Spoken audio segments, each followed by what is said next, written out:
역대하 34장 14절에서 33절.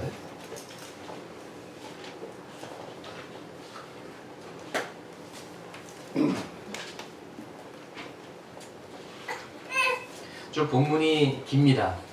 그렇지만 우리가 늘 하는 것처럼 시간을 아끼는 것이 목적이 아니기 때문에 우리가 제대로 성경을 읽고 이해하는 것이 더 중요하기 때문에 같이 쭉 읽도록 하겠습니다. 14절에서 34절 저와 같이 교독하실 때 제가 먼저 14절부터 읽습니다. 우리가 여호와의 전에 헌금한 돈을 꺼낼 때에 제사장 힐기야가 모세가 전한 여호와의 율법책을 발견하고 내가 여호와의 전에서 율법책을 발견하였노라 하고 힐기야가 그들을 사람에게 사반이 책을 가지고 왕에게 나아가서 복명하여 이르되 왕께서 종들에게 명령하신 것을 종들이 다 준행하였나이다. 여호와의 전에서 발견한 돈을 찾아서 감사절과 꿀들을 도움하고 서기관 사반이 또 왕에게 아뢰어 이르되 제사장 힐기야가 내게 책을 주더이다 하고 사반이 왕 앞에서 그것을 읽으매 왕이 율법의 말씀을 듣자 곧 자기 옷을 찢더라. 왕이 힐기야와 사반의 아들 아히김과 미가의 아들 압돈과 서기관 사반과 왕의 시종 아사야에게 명령하여 이르되 너희는 가서 나와 이 미스라엘과 유다를 명절하여 이 관련한 책의 말씀에 대하여 여호와께 물으라. 우리 조상들이 여호와의 말씀을 지키지 아니하고 이 책에 기록된 모든 것을 준행하지 아니하였으므로 여호와께서 우리에게 주신 것과 같으나 이에 힐기야와 왕이 보낸 사람들이 여선지자 훌다에게로 나아가니 그는 하스라의 손자 독학의 아들로서 예복을 관리하는 샬롬의 아내라. 예루살렘 둘째 구역에 살았더라. 그들이 그에게 이 뜻을 전하매 훌다가 그들에게 이스라엘의 하나님 여호와께서 내가 말씀하시기를 너희는 너희를 내게 보낸 사람에게 대하라 하시니라. 여호와께서 이같이 말씀하시기를 내가 이곳과 그 주민에게 재앙을 내리되 곧 유다 왕 앞에서 읽은 책에 기록된 모든 저주대로 하리니 이는 이제 기사들로 나를 가리고 다른 신들에게 명령하여 그의 모든 힘으로 나의 두려움을 샀습니다. 그러므로 나의 위험을 이곳에 쏟음에 거짓이 아니하리라 하셨느니라. 너희를 보내어 여호와께 묻게 한 유다 왕에게는 너희가 이렇게 전하라. 이스라엘의 하나님 여호와께서 이같이 말씀하시기를 내가 들은 말을 의논하건대 내가 이곳과 그 주민을 발표하여 내가 듣고 마음이 열렸고 하나님 앞고 내 앞에서 겸손하여 옷을 뜯고 통곡하였으므로 나도 내 말을 들어노라 여호와가 말하였느니라. 그러므로 내가 내게 너의 조상들에게 돌아가서 평안히 묘실로 들어가게 하리니 내가 이곳과 그 주민에게 내리는 모든 재앙을 네가 눈으로 보지 못하리라 하셨느니라. 이에 사신들이 왕에게 복명하리라. 왕이 사람을 내어 여호와의 이스라엘 모든 장로를 불러 모으고 여호와의 전에 올라가매 유다 모든 사람과 예루살렘 주민들과 제사장들과 레위 사람들과 모든 백성이 노소를 막론하고 다 함께 한지라. 왕이 여호와의 전 안에서 발견한 언약책의 모든 말씀을 읽어 우리의 귀에 들려주고 왕이 자기 서서에 서서 여호와 앞에서 언약을 세울 때 마음을 다하고 목숨을 다하여 여호와를 신뢰하고 그의 계명과 법도와 율례를 지켜 이 책에 기록된 언약의 말씀을 지키라고 예루살렘과 베냐민에 있는 자들이 다 여기에 참여하게 하며 예루살렘 주민이 하나님 곧 그의 조상들의 하나님의 언약을 따르니라. 이와 같이 요시야가 이스라엘 자손에게 속한 모든 땅에서 가증한 것들을 다 제거하여 버리고 이스라엘의 모든 사람으로 그들의 하나님 여호와를 섬기게 하였으므로 요시야가 사는 날에 백성이 그들의 조상들의 하나님 여호와께 복종하고 떠나지 아니하였더라. 아멘.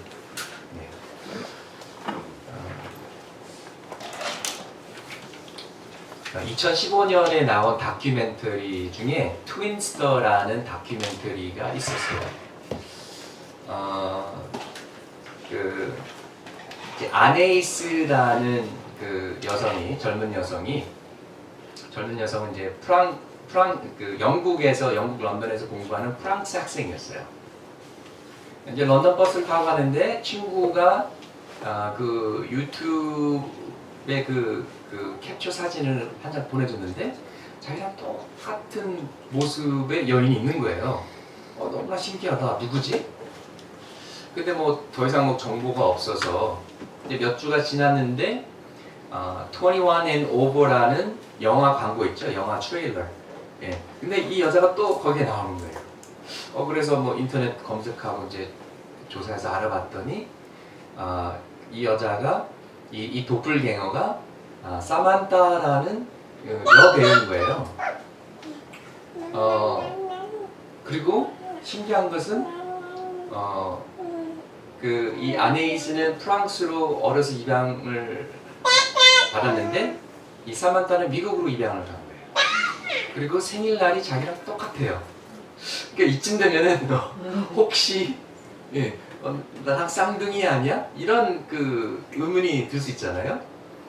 그래서 이거는 그냥 넘어갈 수 있는 일이 아니잖아요. 뭐 우연의 일치인가 보다, 뭐 비슷하게 생겼구나 이런 것이 아니라 똑같이 한국에서 태어났고 또 똑같이 입양을 당했고 생일 날짜가 같으니까 I have to find this thing out. 그래서 이제 페이스북을 통해서 아네이스가 이 사만타한테 연락을 한 거예요. 그래서 서로 이제 대화하고 전화도 하고 뭐 스카이프도 하고 그리고 결국 이 둘이 영국에서 만나게 됩니다. 그리고 이제 서로 이제 DNA 이제 검사를 맡아봤는데 identical twins, 일란성 쌍둥이라는 것이 밝혀졌어요. 그리고 이제 결국 친엄마를 찾기 위해서 한국에 오고 서울에 이제 또 입양아들을 위한 또 컨퍼런스도 참석하고 또 이제 그 와중에 이제 친엄마를 이제 찾았어요.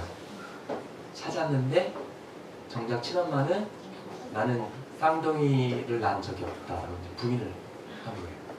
뭐 수치스러움인지 뭐 죄책감인지 무슨 이유든지 간에 그리고 이제 이 다큐멘터리 마지막 장면, 이제 마지막 끝부분이 그래도 이 사만타하고 아네이스 이 쌍둥이 둘이 친엄마에게 그래도 우리를 낳아줘서 감사합니다.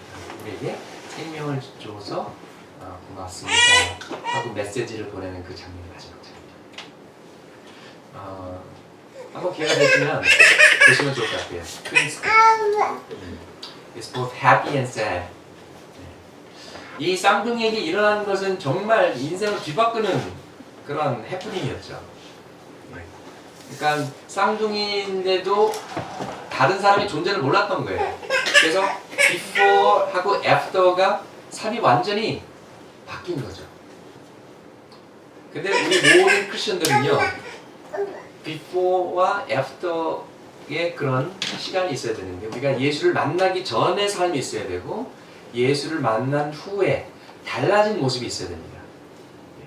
근데 그렇잖아요. 그 다이어트 광고를 봐도 before, after 그래야 사람들이 사지 before, after 뭐야? before, after 그러면은 이거 뭐 완전 돈 낭비네. 이거 사기 아니야? 그런데 똑같은 맥락으로 예수님 믿기 전과 예수님 믿은 후가 별 차이가 없으면 그건 사기예요. 우리 위선자가 되지 말고 사기꾼이 되지 맙시다. 아멘. 예수를 만나면 변해야 돼요. 쌍둥이가 서로 만나지 못했더라면 그냥 서로의 존재를 모르고 그냥 살았겠죠. 근데 만약에 우리에게 성경을 몰랐다면, 우리가 성경을 모르고 우리가 성경의 존재조차 몰랐더라면 그냥 살았겠죠.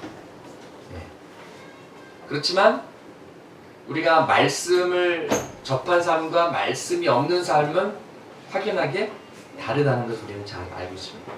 우리 성경 말씀이 없으면 우리 하나님에 대해서 구체적으로 알 수가 없잖아요. 예수님에 대해서 알 수도 없고 구원에 대해서 알 수도 없고 어떤 우리가 확실하게 말할 수 있는 것이 아무것도 없어요. 성경만 유일하게 사단의 그 원조에 대해서 얘기를 합니다. 어떻게 죄가 세상에 들어왔는지 또 구원받는 방법이 무엇인지 성경만이 명확하게, 분명하게, 정확하게 우리에게 가르쳐 주는 것이기 때문에 얼마나 귀한 책입니까? 만약 성경이 없었더라면 우리에게 많은 수많은 질문들이 있을 거예요. 우리에게 영적인 목마름이 있고 뭔가 이 삶에 뭔가가 더 있는데 그게 뭐지? 내가 뭔가를 목말라하고 찾고 있는데 그 존재가 뭐지? 죽은 다음에 어디로 가지?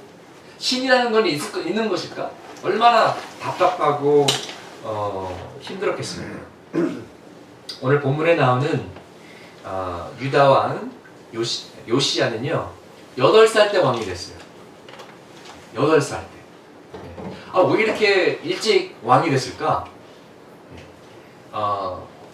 아빠가 일찍 돌아가셨어요. 근데 그 아빠도 22살에 왕이 됐거든요. 근데 2년밖에 다스리지 못하고 살해당했어요. 근데 이 암논 왕은 나쁜 왕이었어요.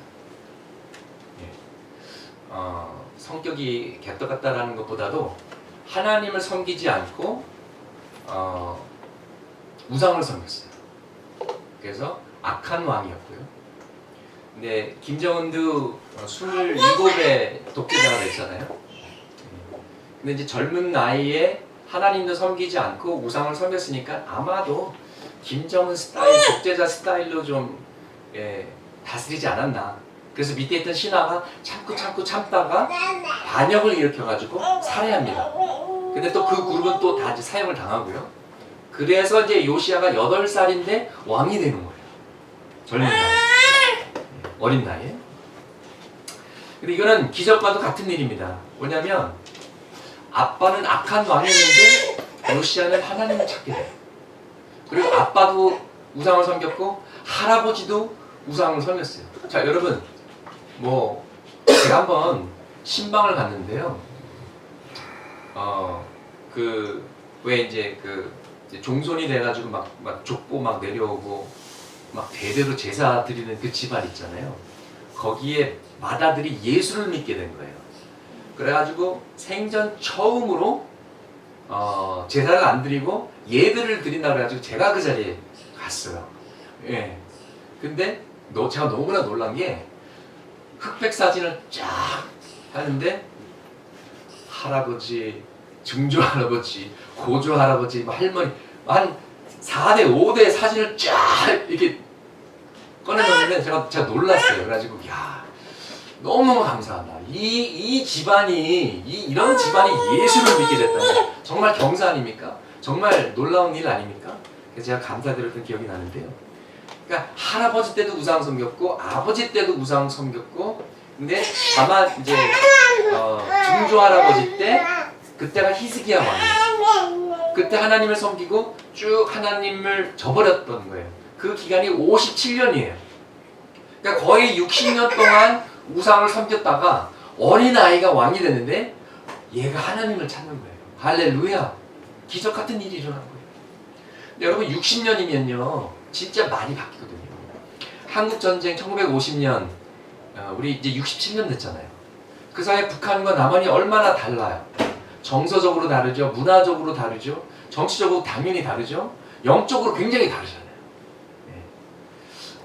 그래서 우리 탈북자들 만나보면 막 뭐가 좀 안 통하는 것도 있잖아요. 신경도 있고 그래요. 근데 이 어린아이를 통해서 유다의 영적인 회복과 부흥이 일어난다라는 것입니다.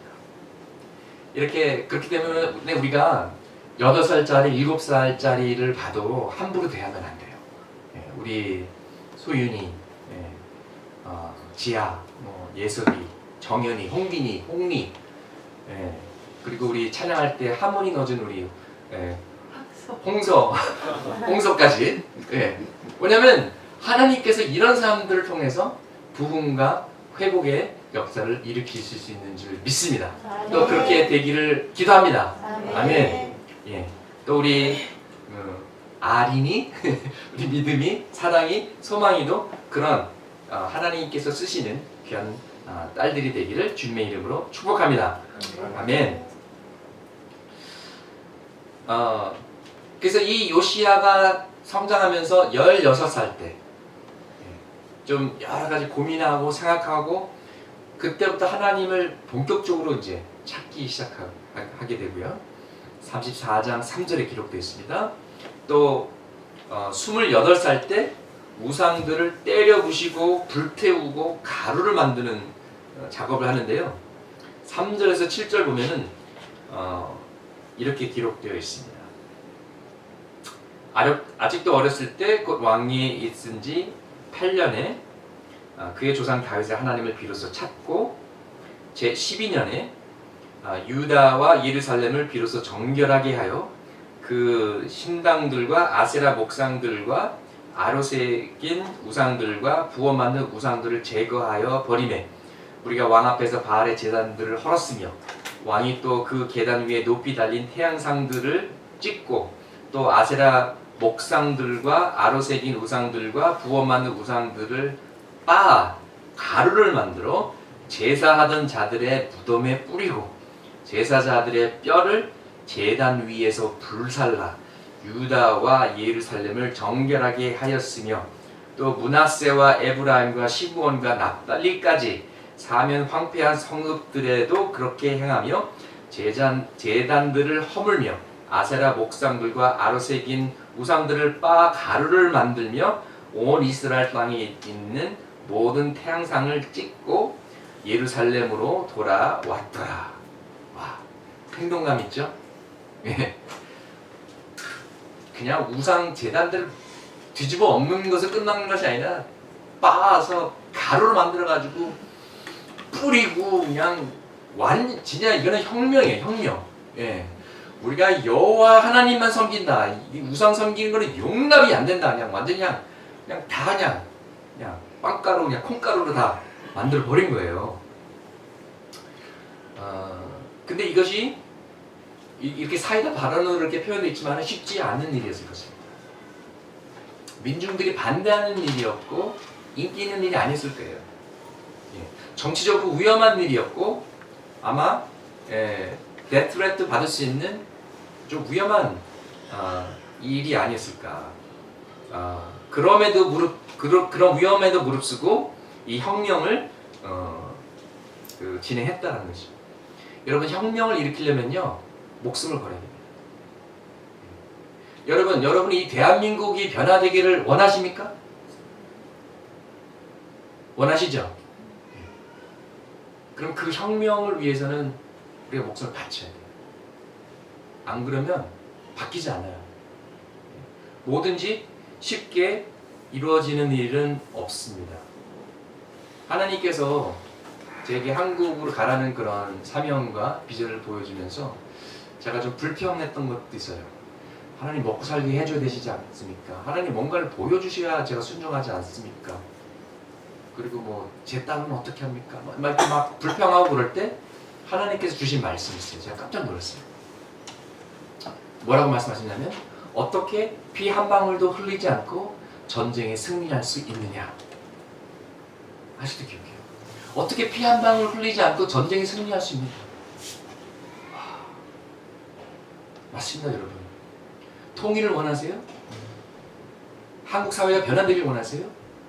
우리 아들, 딸들이 안전하고 행복하게 잘 살 수 있는 나라가 되길 원하세요? 그럼 그 대가를 치러야죠. 여러분의 헌신과 여러분의 땀과 여러분의 희생이 없는데 어떻게 그런 나라가 저절로 생겨요? 오늘의 대한민국이 저절로 생겼을까요? 우리가 괜히 그냥 독립운동자들을 존경하는 거 아니잖아요.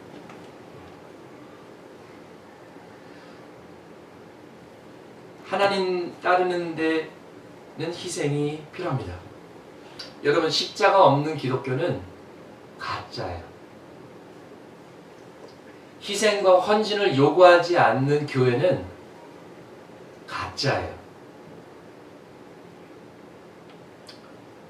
제가 심성이 너무 착해서 여러분에게 희생을 별로 요구하지 않는데 저도 좀 희생을 요구해야 될 것 같아요. 조금씩. 네. 왜냐하면 그러면서 우리의 예배가 더 깊어지고 사랑이 더 깊어지는 줄 믿습니다. 오늘날 교회의 문제는요 십자가가 없다라는 거예요. 희생은 없고요 다 축복만 구하고 누리려고 하고 편하게 예배드리려고 하는 그런 것이 오늘의 문제입니다. 대형교회의 장점도 있습니다. 근데 대형교회의 단점 중에 치명적인 단점이 뭐냐면요, 편하게 신앙생활을 하고 싶어하는 성도들을 가능케 한다는 거죠. 왜냐하면 너무나 많은 성도들이 그냥 일주일에 1시간만 예배드리고 정말 은혜스러운 예배드리고 그냥 집에 가서 자기 할 거 하면서 살고 싶어 하는데 그것을 가능케 한다라는 것이죠. 그래서 십자가 없는 기독교 신자들이 점점 더 많아지고 있습니다. 간디가 7가지 사회 악에 대해서 얘기했죠. 간디 talked about 7 deadly sins. Wealth without work, pleasure without conscience, knowledge without character, business without morality, science without humanity, worship without sacrifice. 그리고 politics without principle. 간디가 말한 7가지 사회 악은요, 노동 없는 부, 양심 없는 쾌락, 인격 없는 지식, 도덕성 없는 상업, 인간성 없는 과학, 희생 없는 예배, 그리고 원칙 없는 정치. 간디가 변호사 출신이잖아요. 남아공에서 그 아파트하이드 인종차별 있을 때 그 당시에 예수님을 알고 싶어서 교회에 갔어요. 근데 아프리카너스 그 백인들만의 교회인데 인도 사람이니까 너는 이 교회 들어올 수 없어. 그리고 거절당했습니다. 간디가 예수님을 믿었더라면 얼마나 좋았을까요? 근데 간디는 평생 산상수훈 마태복음 5장 말씀을 달달 외면서 살았어요. 예수님을 존경하면서 살았어요. 근데 안타깝게도 예수님을 몰랐어요.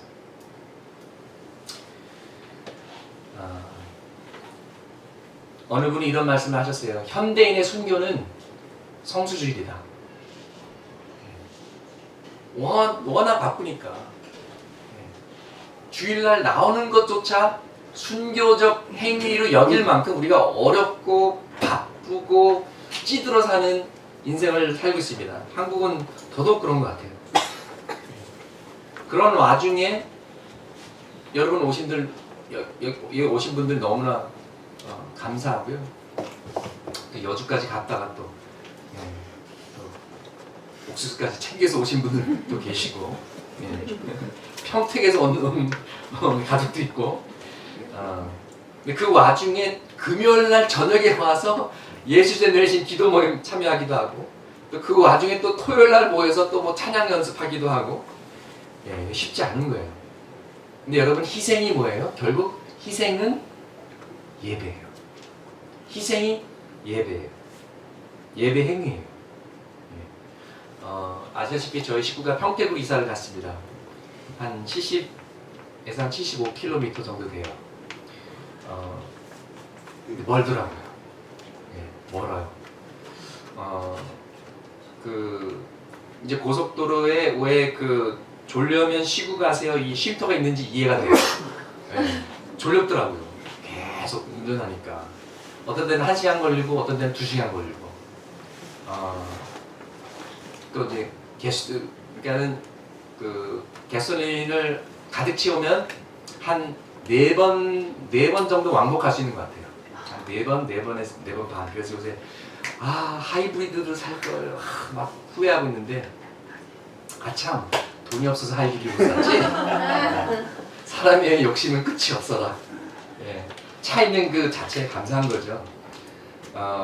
그래서 어떤 때는 진짜 어떤 때는 목요일날 왔다가 금요일날 왔다가 토요일날 왔다가 주일날 왔다가 힘들 때가 있더라고요. 그러나 제 마음을 바꾸기로 했습니다.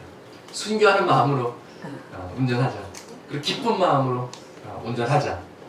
그러니까 여러분, 저 만나고 싶으면은 전혀 죄책감 갖지 마시고 그냥 목사님 커피 한잔 해요. 그냥 편한 마음으로. 그럼 제가 75km 아니면 100km라도 달려가겠습니다. 아멘. 더 열심히 사역하고 더 열심히 살려고 그래요. 게을러지고 멀리 산다고 게을러지고 싶지 않습니다. 그래서 우리가 주님을 더욱더 사랑했으면 좋겠어요. 강도를 좀 높여서 더 헌신하고 더 희생하고 기쁨으로 섬기고 기쁨으로 헌금하고 지난 금요일 날그 예수 제너레이션 기도 모임에 장석현 선교사님 와주셔서 탈북자 여성들 사역, 평강 공주 사역 이렇게 쭉 말씀해 주셨는데 저희가 적은 액수지만은 그래도 이렇게 헌금을 드릴 수 있어서 얼마나 기뻤는지 몰라요.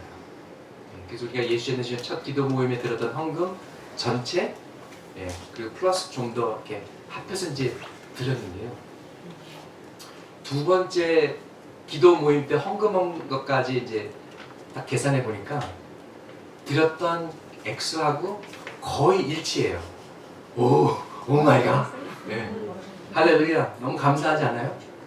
너무너무 감사한 거예요. 그래서 우리가 돈 쌓아서 뭐 하겠어요? 그런 사역에 퍼부어야죠. 그래서 우리가 기쁨으로 섬기고 헌금할 때 정말 필요한 곳에, 정말 유익한 곳에 두루두루 사용되기를 소망합니다. 아멘. 우리 송강은 집사님하고 저하고 조만간에 중국으로 갈 거예요. 중국으로 가서 그 사역도 좀 보고 일단 직접 가서 봐야 우리가 어떻게 도울 수 있는지도 좀 우리가 깨달을 것 같습니다. 가는 건 문제가 아닌데 돌아올 수 있도록 기도해 주십시오. 잘 돌아올 수 있도록, 갔다가 돌아올 수 있도록. 그리고 또 이번에 미국 덴버에서 영어 BBS 팀이 나오잖아요. 근데 이제 그 일하는 팀 멤버 중에 일하는 자매도 있는데 1년 자기 휴가 2 weeks 베케이션을 포기하고 오는 거예요. 그리고 또 성수기라 비행기 값이 비싸요. 뭐 2,500불, 뭐 3,000불도 해요. 근데 그 자비랑으로 그걸 내고 오는 거예요. 고생하러, 희생하러. 왜? 그렇게 해서 어린아이들이 예수님을 알고 또 전도도 되고 복음의 씨앗을 뿌릴 수 있기 때문에 희생해서 오는 것입니다. 그래서 저기 어디 뭐 강남에 가서 제가 또 픽업을 해야 되고요. 저희 그룹 끝나면 안동까지 데려다 줘야 돼요. 자, 지도를 봤더니 그러더라고요. 그거 어떻게 해요? 뭐. 데려다 줘야죠.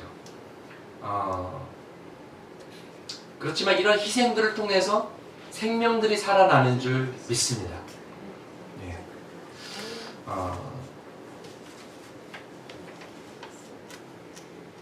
사실 저희 가족이 공덕에서 살 때 공덕에서 이제 쭉 택시 타고 보면은 큰 교회들 많이 지났거든요.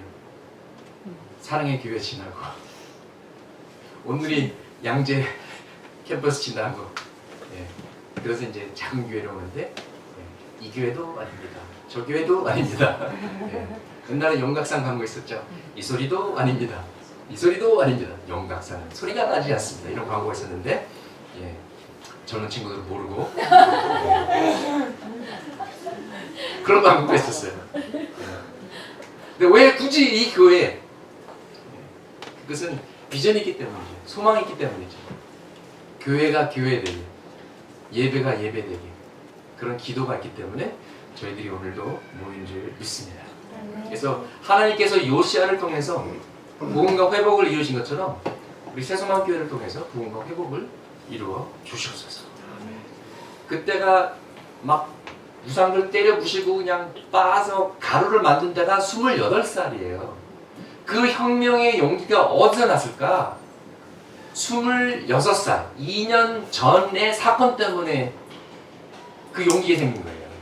그 사건이 뭔지 아세요? 오늘 우리가 본문에서 읽는 것처럼 성전에서 성경책을 발견한 사건이에요. 그러니까 8절에 기록되어 있는데요.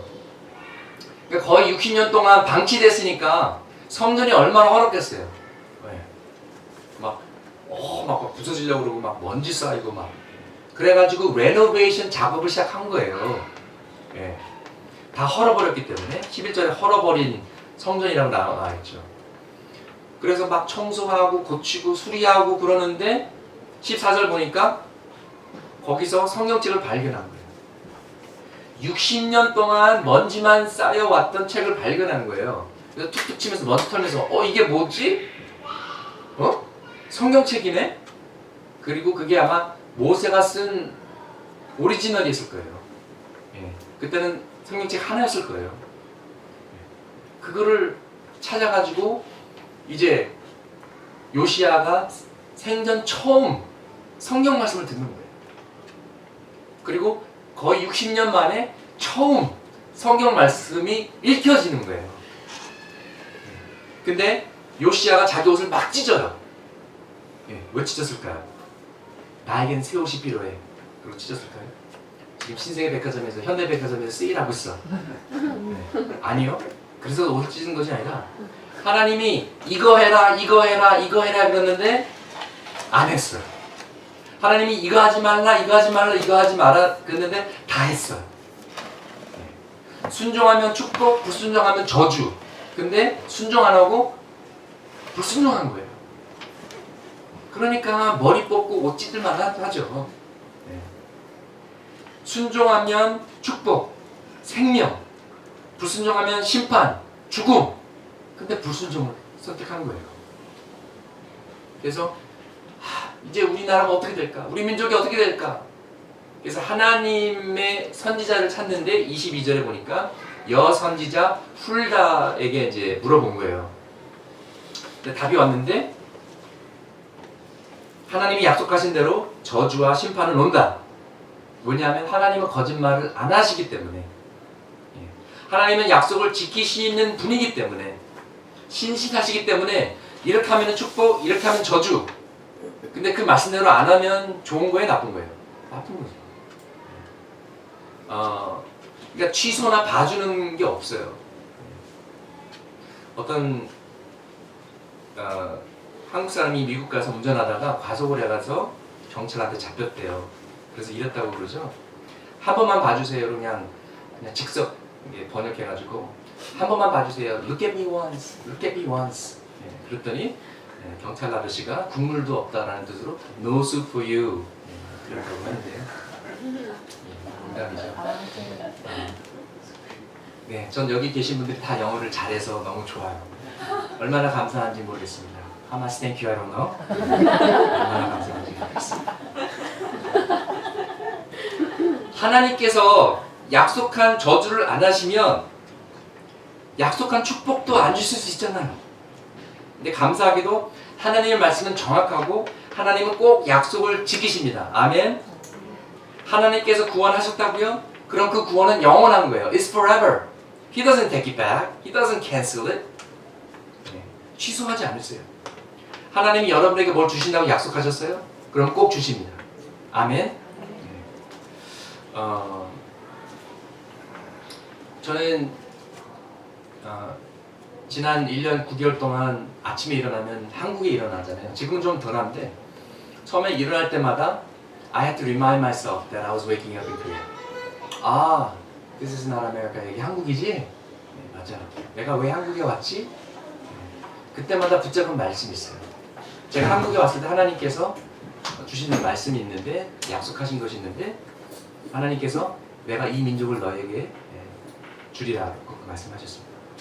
그리고 이 민족이 어떻게 살 수 있는지 너에게 보여주리라. 그리고 그 열쇠를 주시겠다고 말씀하셨습니다. 뭐 이렇게 신비스럽게 해석하지 마시고요.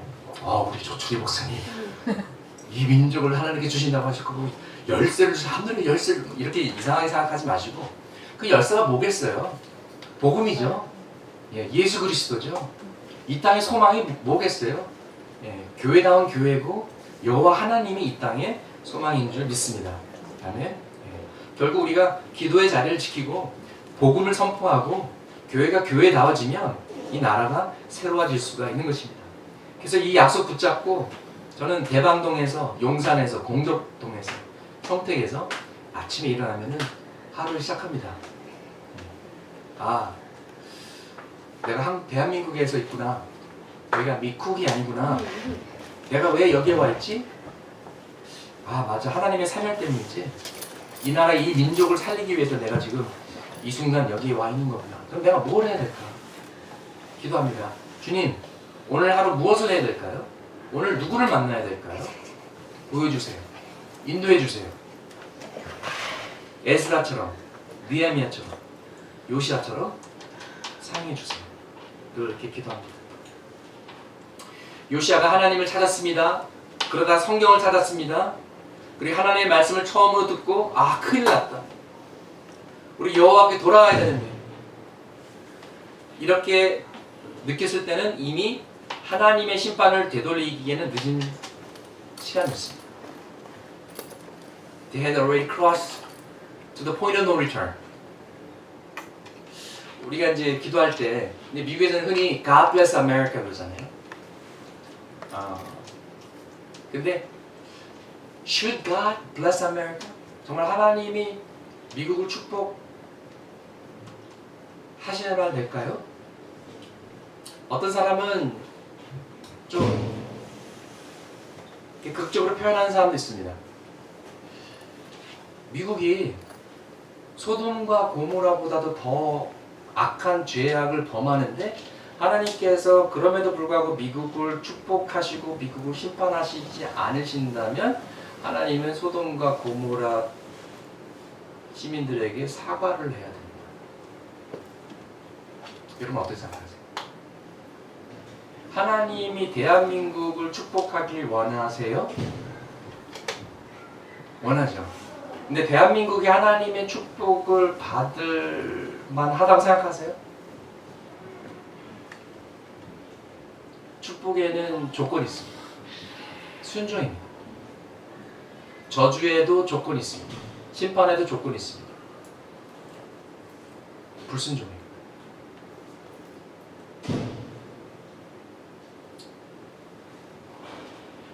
하나님의 말씀대로 정확하게 하자면 대한민국은 이대로 가면 망하는 게 맞습니다.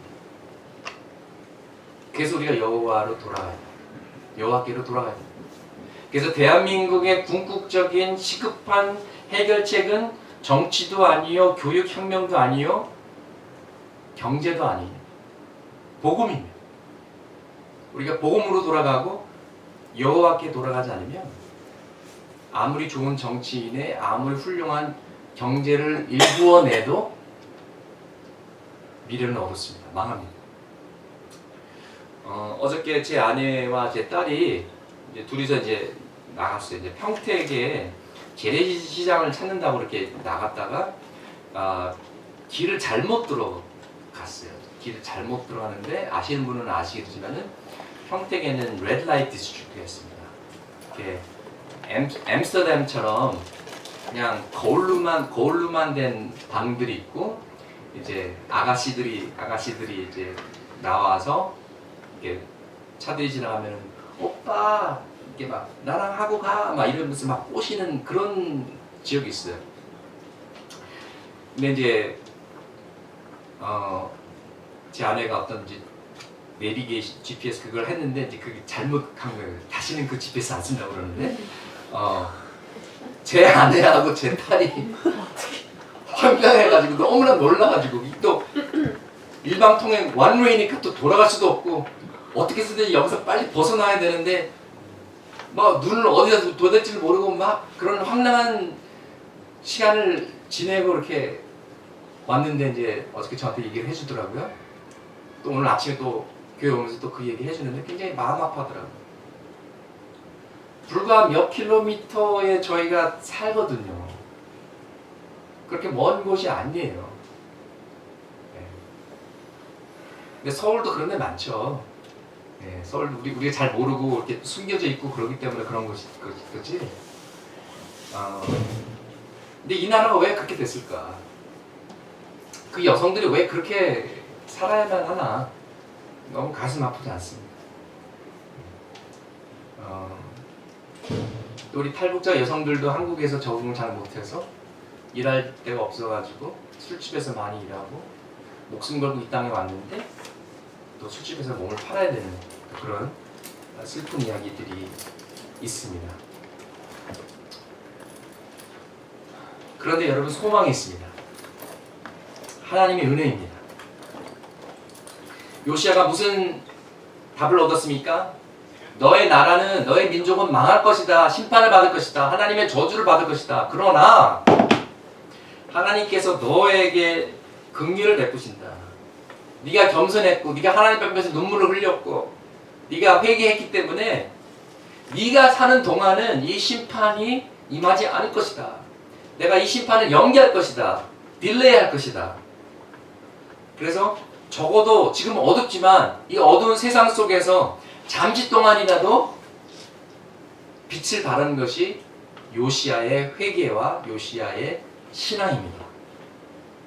마치 노아의 홍수 때 동물들이 다 죽고 사람들이 다 물에 빠져서 죽어가는 죽음의 냄새가 짙은 그 상황 속에서도 방주 하나 안에는 생명이 있었고 생명이 유지되었고 남은 구루터기 같은 그런 존재들이 타고 있었던 것처럼 지금 어둡고 죄가 판을 치고 이 힘든 세상에도 하나님께서 남겨두신 구루터기 같은 the remnants, the faithful 그런 하나님의 백성들이 있는 줄 믿습니다.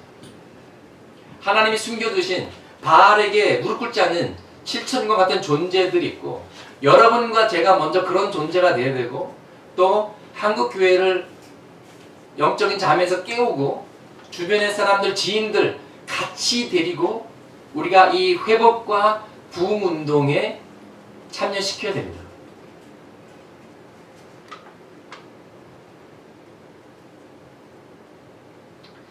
이 응답을 받은 요시야는 내가 살 때는 심판이 임하지 않는다고요? 할렐루야!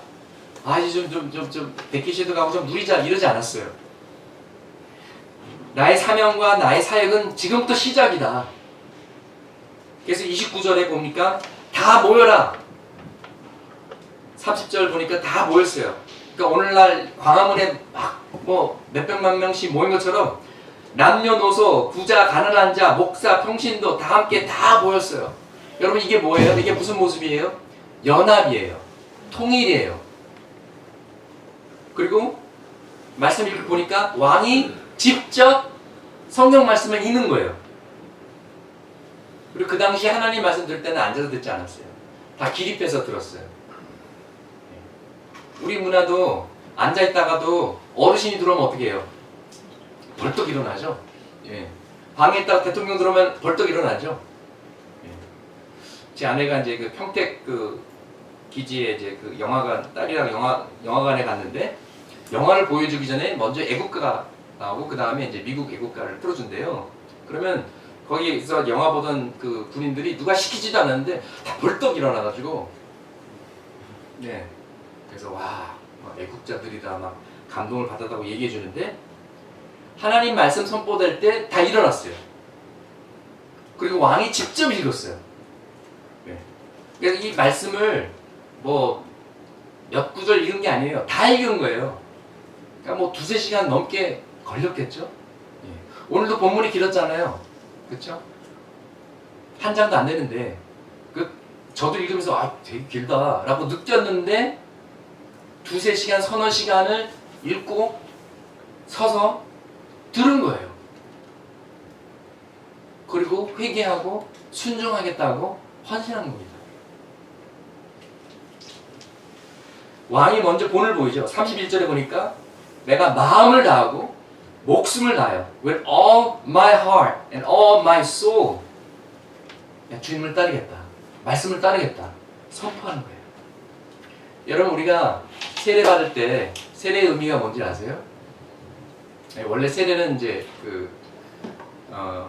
물 안에 들어갔다가 물 밖으로 나오잖아요.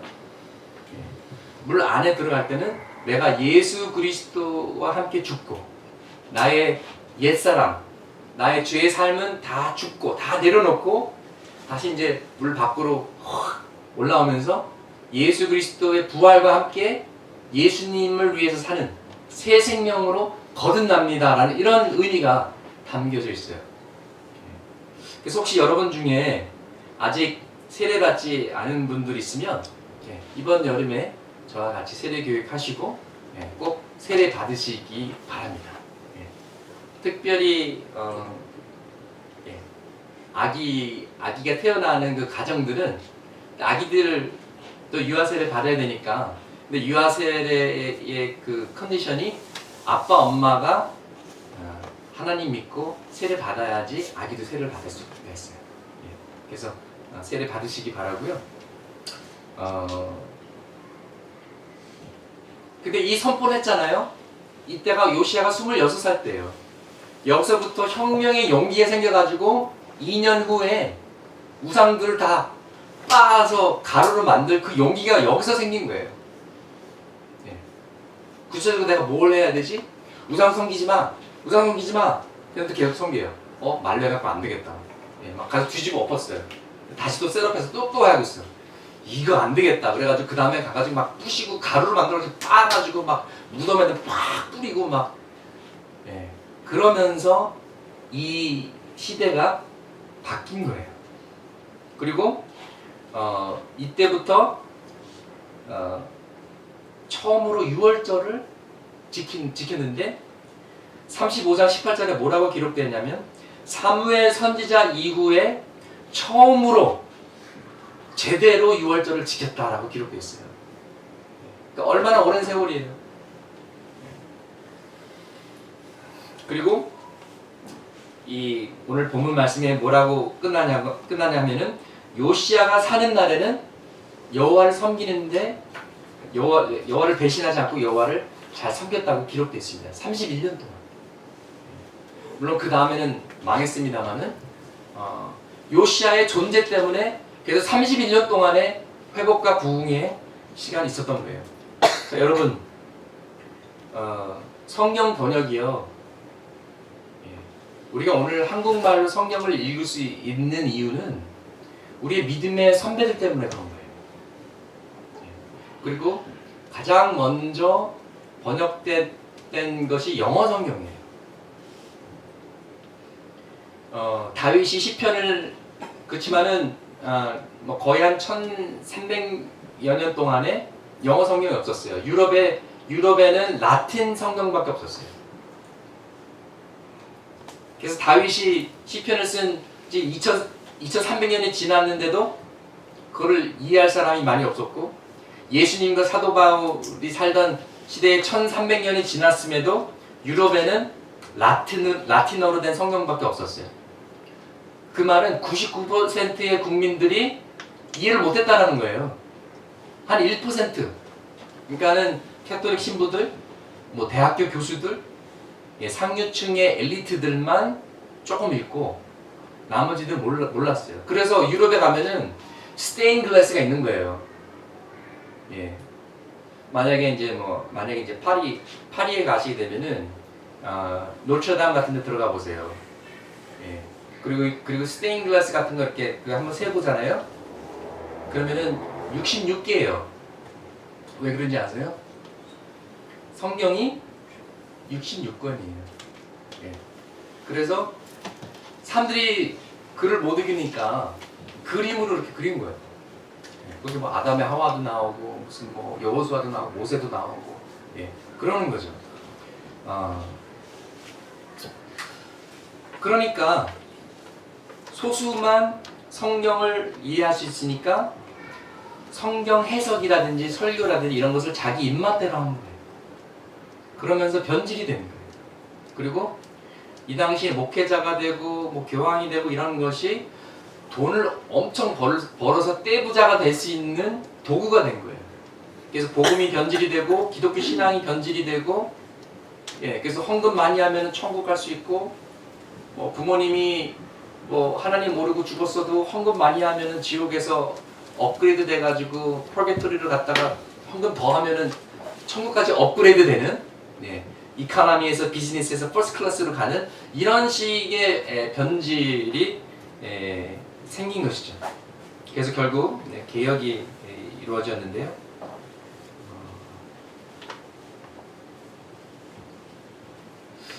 그래서 이런 상황 속에서 잔 위클리프라는 옥스포드 교수가 안 되겠다. 사람들이 쓰는 언어로 성경이 필요하다. 그래서 1382년에 영어 성경이 처음으로 이렇게 출간되는데요. 그때는 프린팅 프레스가 없어가지고 다 손으로 해서 이걸 만듭니다. 근데 이제 그 당시 그러니까 막 자기 마음대로 막 주물럭거리던 그 교회 리더십 차원에서는 좋아할 리가 없죠. 예. 뭐 무슨 말을 해도 이게 성경에 있는 말이야. 그래도 성경을 못 이기니까 내가 하고 싶은 말 마음껏 하시잖아요. 마음껏 누리고 막 다스리고 그럴 수 있잖아요. 그래서 결국 잔 위클리프가 교수직을 박탈당합니다. 그리고 핍박을 받다가 2년 후에 죽어요. 근데 그렇지만은 친구가 계속해서 그 성경을 업데이트해가지고 계속 출판합니다. 더 읽기 쉽게 계속 성경을 만들어내는데 그래서 이제 그 당시 이 교회가 너무나 잔 위클리프를 미워해가지고 무덤을 패쳐가지고 뼈를 꺼내가지고 뼈를 막 불살르고 예. He's a heretic 이단이라고 선포하고 성경을 막 태우고 그리고 성경 있는 사람 붙잡아다가 막 화형시키고 그랬습니다. 근데 잔 위클리프가 이 그 영어로 성경을 출판하면서 거기에 그 담긴 메시지가 뭐냐면요. 우리가 말씀으로 돌아가야 된다. 그래야 바른 신앙생활을 할 수 있다. 여호와께 돌아가자. 사람이 아닌 하나님의 말씀이 우리 인생의 최고의 권위다. 바로 이 메시지예요. 그리고 누구나 다 성경을 읽을 수 있어서 각 사람마다 읽고 순종해야 되는 특권과 책임이 있다. 라는 것이죠. 그래서 잔 위클리프의 성경이 유럽에서의 첫 현대인의 성경이에요. 그래서 여기에 감동을 받아서 그 다음에 뭐 이탈리아, 프랑스, 이렇게 다른 성경들도 이렇게 나오게 되었는데요. 그리고 잔 위클리프 이 시대에서 130년 동안에 또 다른 성경이 없었어요. 그리고 잔 위클리프 성경은 그나마 막 불태우고 막 못 읽게 하고 그래가지고 별로 이렇게 사람들이 많이 읽지 못했죠. 근데 윌리엄 틴데일이라는 사람이 나타납니다. 이 사람은 헬라어와 히브리어에 트레인 받은 사람이고요. 6나라, 7나라의 언어를 자유롭게 하는 사람이었어요. 근데 이 130년 동안 위클리프와 틴데일 사이에 130년 동안 무슨 일이 있었냐면요. 독일의 구텐버그가 이 프린팅 프레스를 발명하게 되죠. 그리고 1453년에 오늘날의 터키가 이제 비즌티움이라고 기독교 국가였는데 터키에게 점령을 당합니다. 그러면서 헬라어 매뉴스크립트 같은 거를 이제 다 가지고 이제 학자들이 도망을 가고 유럽에서 다시 헬라어에 관심을 갖게 되고 헬라어 성경을 다시 연구하게 됩니다. 그러면서 1516년에 헬라어 성경이 처음으로 프린팅 프레스를 통해서 출판돼요. 그리고 1517년 10월 30일 날 독일에서 루터를 통해서 개혁운동이 시작됩니다. Reformation begins. 그리고 루터가 독일어로 성경을 이제 번역을 하죠.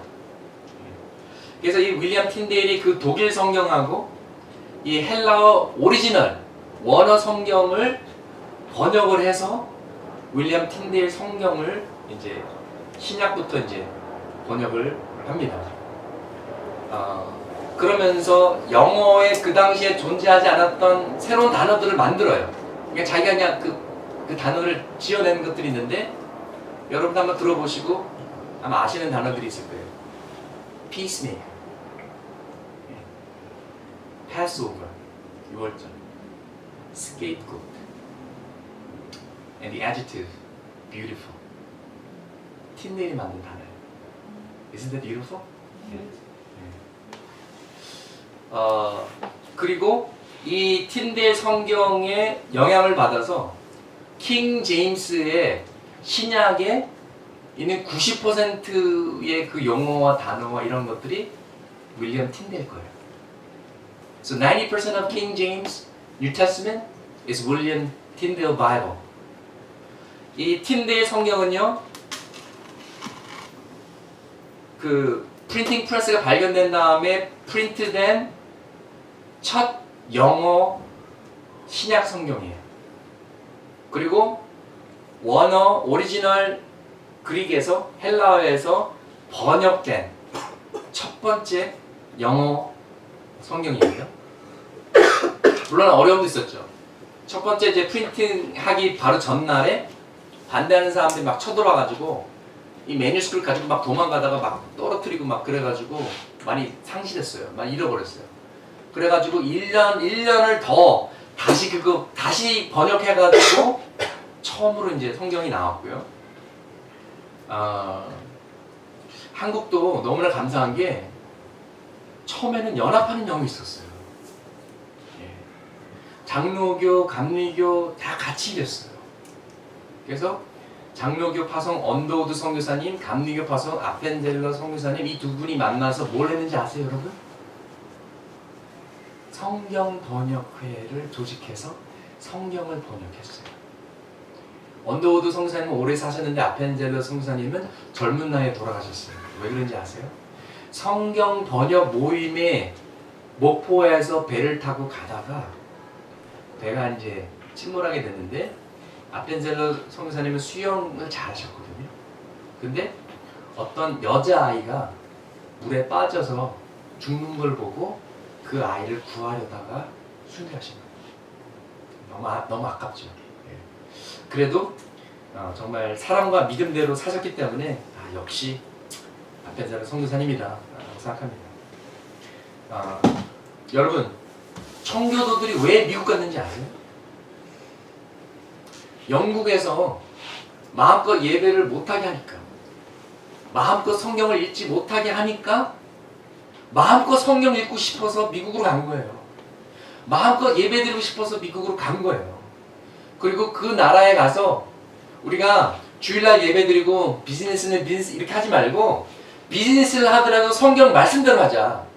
우리가 정부를 세워도 성경 말씀대로 그 정부를 세우자.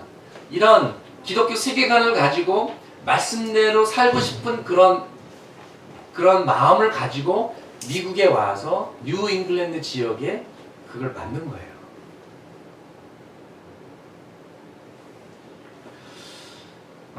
오늘날 한국도 정말 우리 믿는 성도들이 말씀대로 살기 위해서 이렇게 몸부림치면 우리나라도 변화되리라 믿습니다.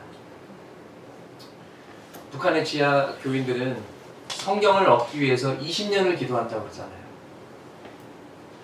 저는 이 성경을 구하기 위해서 40년을 기도하면서 기다렸습니다. 이런 고백들이 있고요. 중국 지하교회도 지금도 성경이 귀해요. 그래서 성경을 보면은 무조건 막 100개 쓴대요. 막 노트북에다가. 근데 어떤 중국 교회는 이제 성경이 없으니까 성경을 이렇게 찢어가지고 이렇게 나눠준대요. 그래서 서로 읽고 이제 바꿔보고. 근데 어떤 중국 교회는 돌아다니면서 발만 씻어준대요. 어느 부분을 읽었을까요? 요한복음. 예수님께서 제자들이 받으신, 그러니까는 말씀을 읽는 것뿐만 아니라 말씀을 적용하는 거예요. 그러니까 얼마나 귀해요. 돌아다니면서 발만 씻고 다니지만 너무 아름답잖아요, 그 마음이. 그리고 이제 노트북에다가 이제 성경을 막 베껴 쓰고 이제 서로 이제 막 돌려가면서 읽는데 어떤 사람은 성경을 읽다가 너무 감동을 받아가지고 눈물을 뚝뚝 흘리니까 옆에서 야 울지마 울면은 눈물 자국 때문에 이 볼펜 이게 흐려져가지고 성경을 읽을 수가 없어. 근데 그 노트북에 보면은 막 얼룩덜룩한 거예요. 말씀을 읽다가 감동을 받고 은혜를 받고 막 울고 그래가지고 얼마나 귀합니까?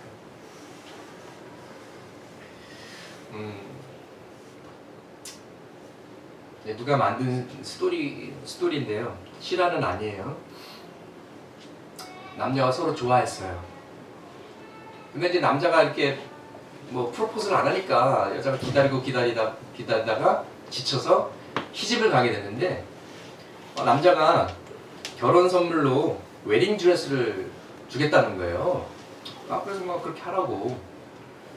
그리고 이제 서로 너무 잘 알고 이제 키가 얼마인지도 잘 아는데 웨딩 드레스 입어보니까 좀 짧아요.